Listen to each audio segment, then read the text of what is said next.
আমাদের ৮০তম স্বাধীনতা দিবসের দিন আমরা নতুন একটা টার্ম খুঁজে পেলাম, দিমাগি নকশাল। এর আগেও আরবান নকশাল বলে একটা টার্ম পপুলার ছিল। সেই সময় কিছু প্রফেসরস, কিছু স্টুডেন্টস যখন প্রোটেস্ট করেছিল, তখন তাদেরকে আরবান নকশাল বলা হয়েছিল। এখন দিমাগি নকশাল বলা হচ্ছে, আর তাদেরকে আইসোলেট করার কথা বলা হয়েছে। দেখুন, আমাদের কনস্টিটিউশনে কিন্তু লেখাই আছে যে India is a democratic country, মানে যার যা ইচ্ছে সে সেটা বলতে পারবে, সে সেটা নিজের মতো করে প্রোটেস্ট করতে পারবে।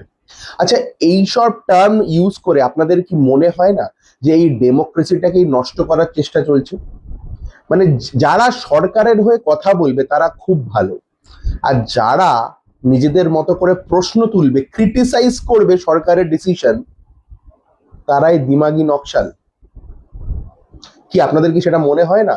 এটা কি ডিরেক্টলি ডেমোক্রেসিকে হনন করার চেষ্টা চলছে না? আপনাদের কি মনে হয়? দেখুন, এর আগেও এরকম টার্ম ইউজ করে বড় বড় যেমন ককরোচ জনতা পার্টি, এটা এই এরকম সিজিআই সূর্যকান্তের দেওয়া একটা ককরোচ টার্ম দিয়ে শুরু হয়েছিল। এখনো অলরেডি একটা ইনস্টাগ্রাম চ্যানেল চলছে দিমাগি নকশাল বলে, সেখানে প্রায় ৬ লাখের কাছাকাছি ফলোয়ার্স। দেখুন, যখনই এই টাইপের টার্ম ইউজ হচ্ছে, এখন কিন্তু দেন অ্যান্ড দেয়ার প্রোটেস্ট স্টার্ট হয়ে যাচ্ছে।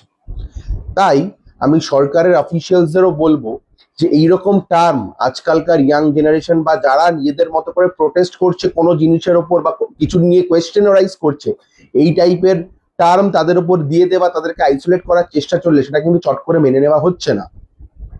তো আমি যেটা বলতে চাইছি, প্রোটেস্ট যদি বন্ধ হয়ে যায়, ডেমোক্রেসি যদি চলে যায়, তাহলে কি সরকারের কোনো প্রয়োজনীয়তা আছে? এটা কি ডাইরেক্টলি কনস্টিটিউশনকে হার্ম করা হচ্ছে না?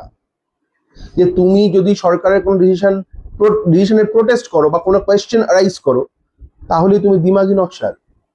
আপনাদের কি মনে হয়? আপনারা কি বলতে চান? এই দিমাগি নকশাল হঠাৎ করে একটা ট্যাগ দিয়ে দেওয়া হলো কেন? কারাই দিমাগি নকশাল?